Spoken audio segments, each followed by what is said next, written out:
Welcome to yet another edition of Astronomy Spotlight. This is for January 2023. My name is Kirk Rosberg. I'm the planetarium coordinator here at the Hastings Museum. And this month we're going to share with you two things that you can see, at least possibly see in the sky. Currently we are looking at January 22nd. Mark your calendars for January 22nd. Between roughly 6 p.m. and 7 p.m.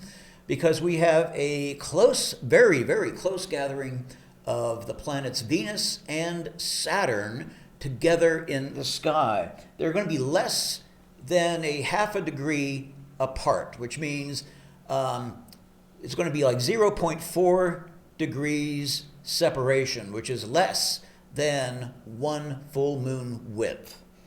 It's probably the best way we can describe it. Let me turn on the labels for the planets. As you can see, the labels for Saturn and Venus are pretty much overlaying each other. And of course you can see the very young moon. I don't know if you'll be able to see that or not on the 22nd. If you can though, they would make a nice trio. Venus is going to be by far the brightest. Saturn is going to be relatively dim, certainly in comparison.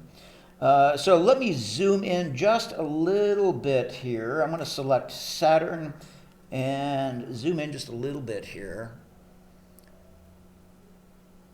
There we go. So that's probably about very close to the actual separation, maybe even slightly less. You see Venus to the lower, just to the lower left of Saturn, which is kind of a dim dot in the twilight.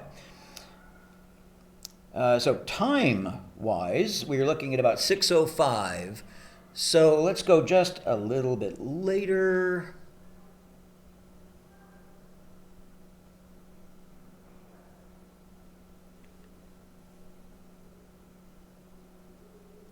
All right, stop there. It is about 6:15. So the sky is starting to darken a little bit, and we see Saturn a little bit better. So Venus, again, the bright white star-like object to the lower left of much dimmer Saturn, which will look yellowish in color. Both will shine pretty steadily. In other words, planets tend not to twinkle very much, if at all. So that is one of the closest pairings of the year, actually. Of 2023. All right, now let me zoom back out. Zoom back out there. So we can kind of get a full shot of that picture. There we go.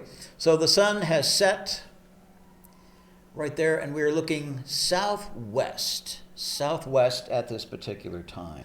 But now I want to go to the second topic, which is an opportunity to see a comet. We've not seen a comet in the sky with the unaided eye for a while now. But let me introduce Comet C /2022 E3 ZTF. That's a lot to remember, so I will label it down here at the bottom of the screen.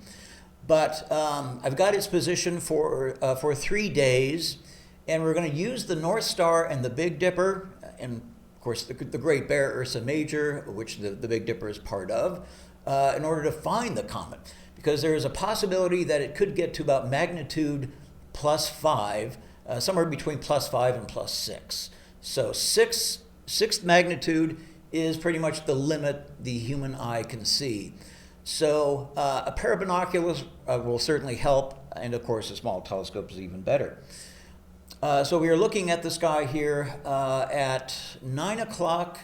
We are looking north on January 29th. Now on the 29th, you will see the Big Dipper. So let's point out the Big Dipper. There's the 3 stars of the handle, 1, 2, and 3, and then the 4 stars of the cup.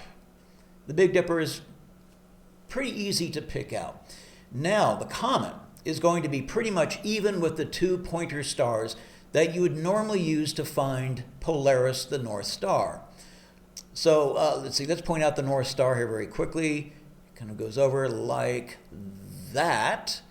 So the comet is going to be not quite halfway between the pointer stars and the North Star. So it's going to be about right there on the 29th. You're going to want a dark, as dark a sky as you can. However, the moon is going to unfortunately be involved. It is going to be higher up in the sky pretty much on all of these nights. But on the 29th at 9 o'clock, look for a very faint fuzzball. And this fuzzball might have a very short tail as well. Comets are notoriously hard to predict, and always keep that in mind. So this is the 29th. Now we're going to jump to the 31st. And on the 31st, the comet is going to move further up in the sky to about, maybe slightly higher, just, yep, right there.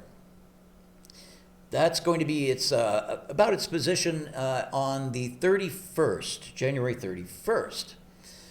Now, on February 1st, it's going to be continuing to move higher, and it's going to be just beyond the head, the star marking the head of the Great Bear Ursa Major. So it's going to be about right there. So still kind of between the Great Bear and the North Star, Polaris. But yeah, it gets a little bit more tricky. This comet is trucking through the solar system. And on February 1st, it actually reaches its closest point to the Earth. So, so look for that. And hey, you will have two very interesting things to look for in the late January and very, very early February sky. So that is our show for this month. Join me again next month for Astronomy Spotlight, and thank you for watching.